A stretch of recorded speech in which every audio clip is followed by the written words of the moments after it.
All right, for more, let's bring in Elise Stefanik, House Republican Conference Chair. Elise, good to see you. So, I mean, we heard when Title 42 was going to be lifted, there would be 10 to 15,000 people that come across our southern border a day. We see what 15,000 people look like right here, coming in the caravan. But that's the amount that comes across the border almost every single day, every day. Is there anything that Congress can do to get the Biden administration to change policy and secure our border? Well, first of all, we need to do everything we can, and House Republicans have been doing everything we can to make sure that this president does not lift Title 42. That's one of the last remaining tools in our toolkit.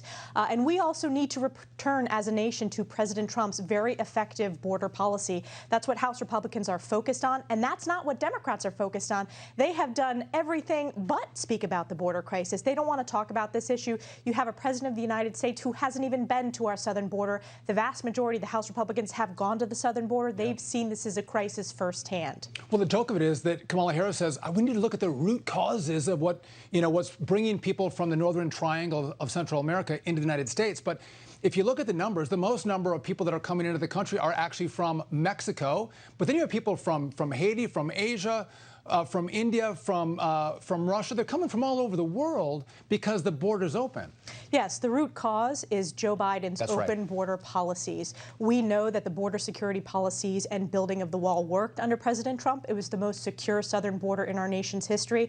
And now we're seeing the most open, porous border in our nation's history. And it doesn't just impact border communities, Sean. It impacts districts like mine in northern New York. We're seeing an increase in deaths related to fentanyl, which is flowing across our southern border. I represent Border Patrol officers on the northern border who have been transferred over and over and over again, which creates stress on their families and, frankly, leaves us with security openings on our northern border. And you're exactly right to point out these are illegal immigrants from over 100 different countries, individuals on the terror watch list, which had Congress not demanded that information, the American people would not have known that. So securing our border is a top priority for House Republicans, and it's one of the reasons why we're going to work back to win the House. You know, I've heard a number of parents talk about every state being a border state, right? And what they'll talk about is in their kids' classrooms, there's a flood of new kids coming in because their parents brought them across the border. And the schools are inundated with, new resources for language, right? But also a class size of 18 kids is now up to 30 kids because they have to fit all these new kids into the school system. And the American child's education is being impacted because of a massive flood of new migrant children in the school. It doesn't seem like America has the capability, especially at these levels, to admit all these people into the country. And who's paying for that? The hardworking American taxpayer. An example in the state of New York, there were the illegal flights that were done under the dark of night, and had it not been for a FOIA request of the Department of Homeland Transparency and by bus, by train, by plane, to any community across the United States. The American people and law enforcement agencies deserve to have that data. It shouldn't be happening in the first place.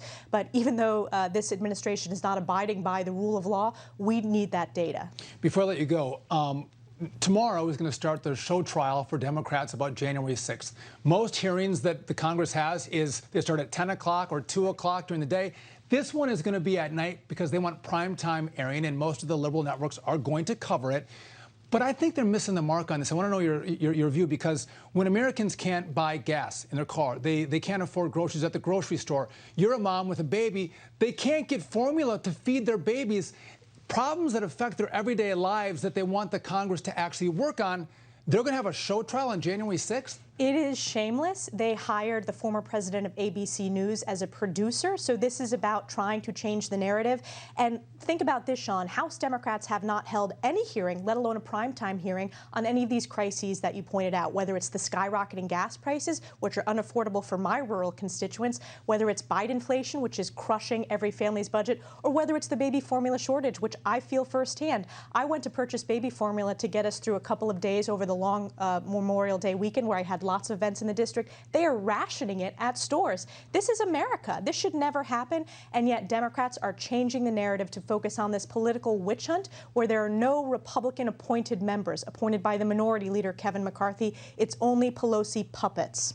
You know, I've had nine kids, and feeding your baby is a really important thing. You hold it dear to your heart. And if you can't feed your baby, the stress that that causes a mother and their family, and to think that, again, Democrats aren't focused on saying, you know what, we shut down a plant from the FDA that provides 40% of the baby formula into the country, and we don't have a plan to get it back and run again to get formula on the shelves so moms can buy it so they're not stressed out, is unbelievable to me. It shows that this government is completely incompetent. It's incompetent, and the FDA knew this was going to be an issue. This administration knew this was going to be an issue. My office wrote a letter in February warning of this potential shortage, and we didn't get a response from the Biden administration until May, when I started blasting this administration for their failure of leadership. And I'll tell you, as a young mom of my son Sam, who's 9 months, so we were at the tail end of formula fed before transitioning to regular whole milk, it is stressful. And I know it's stressful for rural families in particular who have to travel an hour to get to the grocery store. If they don't have it, they have to travel another hour. So add that to the high gas prices. It is crushing families. You know what I think? Moms, whether Republican or Democrat, look to a congresswoman like you who has a child who's using formula, and they're grateful that you're standing up and actually giving a voice for them in the Congress to say, you know what, this has to stop. We need to fix the baby formula crisis because, again, we can't deal with this as mothers. So thanks for standing up for moms, and thanks for joining me, Elise. I appreciate it. Thank you, Sean. Great to be with you. All right.